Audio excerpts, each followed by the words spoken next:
Well, good afternoon, New Ground. Following up from the teaching on Third John from Sunday, and I've been knee deep into a lot of meetings and trying to study the Book of Jude, which has really been a struggle. It's a doozy, and so spending a little more time than I thought I would in that. A lot of other things have been happening with a lot of visiting people. Um, I just got done meeting with Maddie Phillips, who is heading off to Wisconsin for the next 6 months with YWAM, Youth with a Mission. I don't know if you heard of them, but tremendous organization. My wife was a part of it after she was out of high school. I got many friends who've been a part of it to go to a discipleship training school and really focus on being a missionary. And so we're really excited about that and hope you're praying for her. Yeah, just had a great conversation. So anyway, really excited for her and all that. So I just want to follow up with some things. And regrettably, I don't have the cards, and I think I might have put them in the laundry by accident. But I do remember at least the basic content of those cards, or a couple cards I got on Sunday regarding Third John. And before I get to those, let me just kind of recap a little bit of Third John in case you didn't listen, about ancient church politics. How's that for a title, right? It's amazing that we have a letter in the Bible just describing pretty much a situation that some people in churches today experience, with a person who was just hungry for power, who wanted to put themselves first, who basically gossiped and vilified the other side and created lines in the sands and was divisive, um, under the name of being right, under the name of valid reasons in his mind, Diotrephes. And so the teaching was really just asking questions about the heart of church politics. And some people don't like that phrase politics, or even church politics for that matter. I didn't. And politics really is just a navigation of influence, which is a navigation of power. So it's really understanding how do we navigate power well and such. And I just kind of dived into the critique of Diotrephes. What are some things where we can kind of check our heart on some things for our own that way? As well as some really landing the plane on the phrase "I'm curious." I think deep at the heart of the work that Diotrephes wasn't doing was the inner work of the soul, the deeper work of the soul. And I said the phrase I was landing on was just to say, "I'm curious. I'm curious why this person's so angry. I'm curious why this person is trying to be in charge. I'm curious on why this person is so frustrated with me." So yeah, I mean there's a lot of things that could go. Just to let you know, and I'm really tempted to possibly do this in the fall, but I'm still thinking through it. Maybe early next year.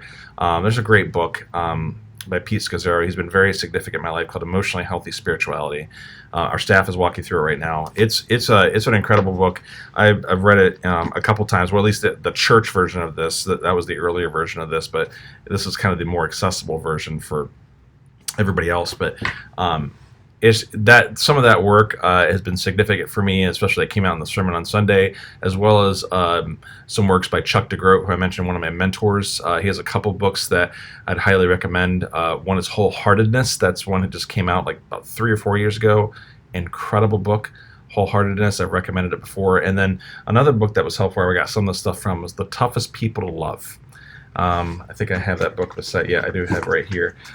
This book here, The Toughest People to Love. Just really, I love the subtitle, How to Understand, Lead, and Love the Difficult People in Your Life, Including Yourself. Just a beautiful book. He's a great writer. He's a great mentor, great friend. It's just really good stuff. So anyway, a lot of that stuff I grabbed from there. So let me get to a couple of the questions that I had. Number one, it wasn't a question, it was a comment. And basically the comment was this. We talk about leadership in the church, and it was just an observation of our church, in this person's mind, had a history of silencing particular voices in leadership, or not inviting people into leadership from particular groups, or not paying attention to that, or keeping them out of the loop, what have you. Was kind of the basic comment of just like there's been a whether unintended or intentional initiative of not inviting all voices to the table, in a sense. So And I got, the basic comment I have to that, and that it was a front and back card is real lengthy, and I feel bad because I think I went in the laundry, and I feel bad if that I washed it away, but not on purpose. But um, my basic comment to that, if that's you and you're listening to this, then you should call me and let's have a coffee about it. So, because we need to. You just can't. That's something that I don't discuss on a video. That wouldn't be worthy. I mean, I could say a few things, but for the most part, I'm hoping we can have a coffee conversation over that. Um, with that said, I will say this. I think I understand why that person would say something like that, because knowing the circumstances, at least for the last year, I've been a part of this church, I can understand why someone would say that.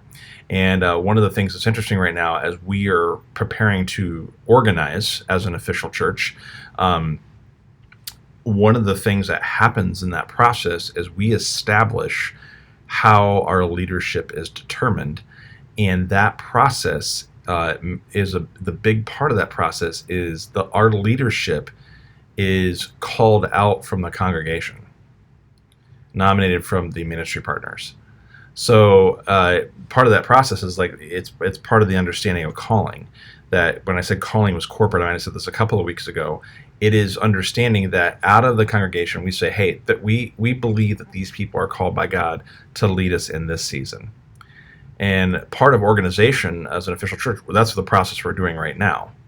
And it takes a little more effort. There's a lot of other cogs that go into that machine as far as understanding that, but that's a process we're going through right now as we organize. Hopefully late this year. That's the plan. But that's part of that process. And so that alone is going to be a significant step in curbing any concern like this person had with their comment on the card. So I appreciate the comment, and I hope you call me.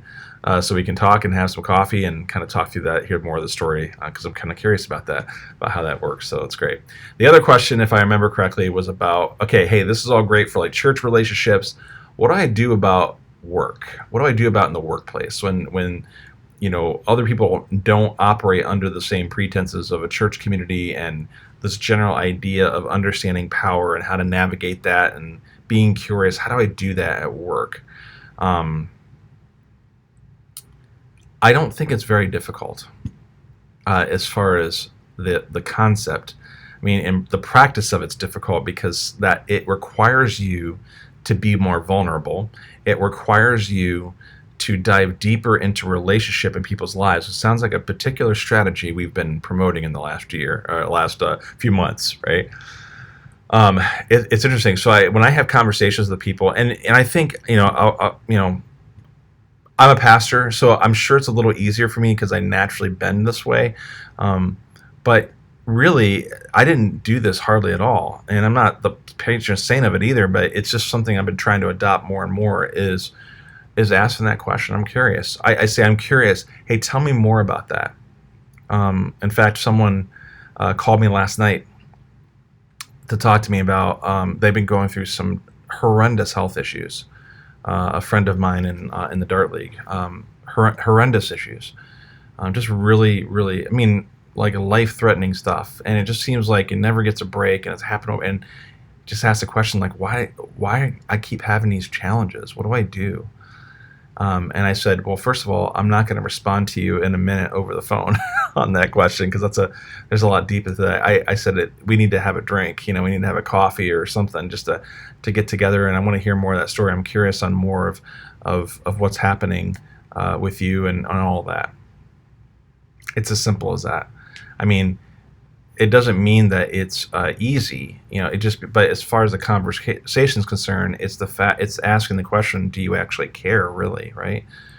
I mean, if there's a person at work that, that is really angry, I mean, can you have a curiosity to that person of why they're so angry?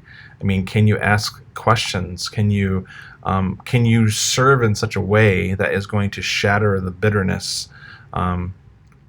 It could fall flat in its face. That's very true. But what does the presence of Christ look like with that person? What did it look like with you when you didn't deserve it, when you were angry, when you were frustrated, when you were asking your questions? I mean, how did people treat you that guided you to Jesus? I mean, simply enough, it's like, well, we should go do that. whatever that is to you, and maybe you're trying that and it's not working the same way. That's life, right? That's how it goes. But it doesn't negate the fact that you can continue to have a curiosity to people. You can continue to ask the question, and especially of yourself. I mean, that's the biggest thing, to really ask that question of yourself. When I get angry, when I start getting, and I feel insecure about something, I get really anxious, I start asking questions.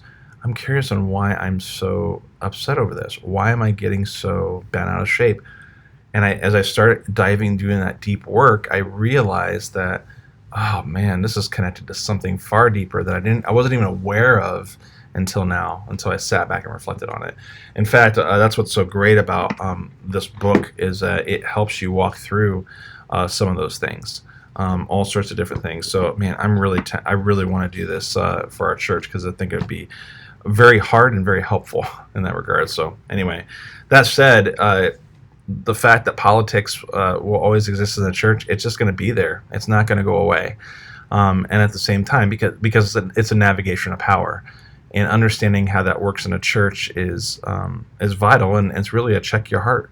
What's your motivation behind all of these things? Some people aren't even aware that they're not self-aware. They may think they are, but they may think they have the best intentions, and sometimes it's rooted in some other insecurity or something else. And the question for me personally is, am I curious to find out what that is? If I get frustrated with a person here at New Ground, do I just avoid them? Or do I engage and ask questions and be curious and give people the benefit of the doubt? And it's a harder posture, but it's something that I've just found more helpful. It doesn't mean I've done it perfectly, not at all. I'm sure some people will tell you that here, but at the same time, I know that it is something that is extremely helpful, and it's mature. It's part of growing. It's part of becoming more like Jesus. So hopefully that's helpful, and I'm sorry I might have washed my questions away in the laundry, so I don't know for sure, but because it'd be a crumbled piece of paper now. But anyway, so sorry about that. Hopefully I responded well to that. Looking forward to Sunday as we kind of continue our series diving into the book of Jude. That'll be a really cool thing and scary thing as I'm still wrestling through those things, but looking forward to tackling it with you. We'll see you on Sunday. Grace and peace.